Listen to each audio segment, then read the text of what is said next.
In Kenya, it's 2/3 of women unable to afford menstrual products.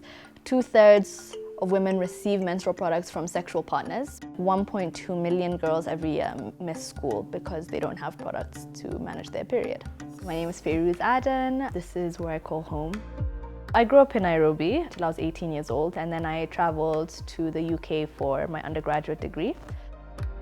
I was contemplating coming back home for a long time because I was away for almost 8 years. I got the independence that I was looking for, living abroad, going to school, figuring out life in who I am. But it got to a point where, for me, I just could never see myself living there long term. It never really felt like home. Why For the Love of Girls?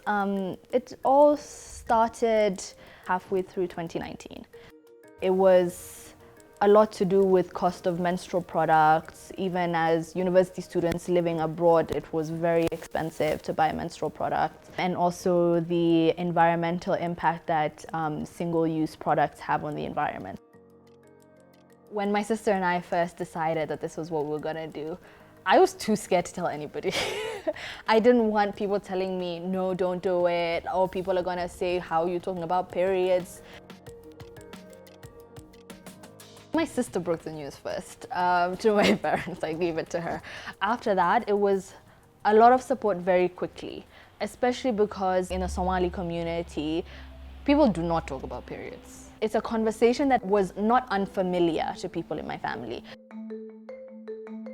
The only thing was my grandmother thinking, oh my goodness, people are going to see my grandchildren walking around talking about pads, or oh my goodness, you talk to your dad about these things, how does he just say, yes, this is a pad, and talk about the benefits of reusables. So there's a lot of cultural things that were funny because at the end of the day, like, those comments were not said out of don't do it.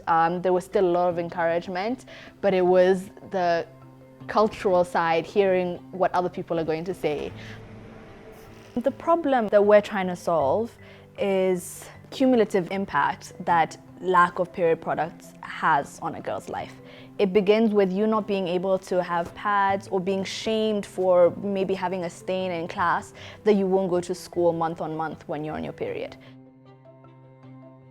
After we spoke to a bunch of girls who go to school in Mandera County, and they told us that since the county lockdowns happened because of COVID, the free pads that were typically given by the government to school-going girls all stopped. And so we were hearing crazy stories of girls engaging in transactional sex as young as 10 years old to buy pads and or getting money to buy their requirements day on day. They were using all sorts of scrap material that were unclean, rags, clay, mattresses, anything they could find. So that kind of pushed us to just start early.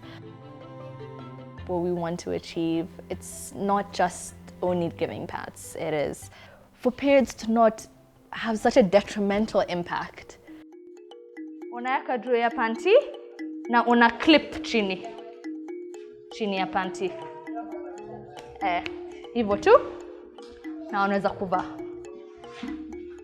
When it came to me moving back, I had handed in my notice. My boss was like, oh, just stay a little bit longer, let us find you a replacement, la-di-da-di-da. And then when COVID happened and London went into lockdown, and I was like, oh my God, I'm alone.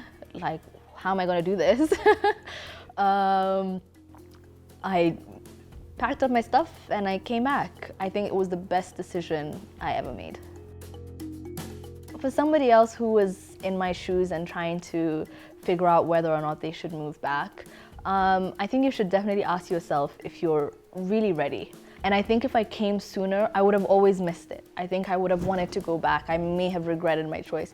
But because I felt like I had done everything I needed to do, I had no second thoughts about it.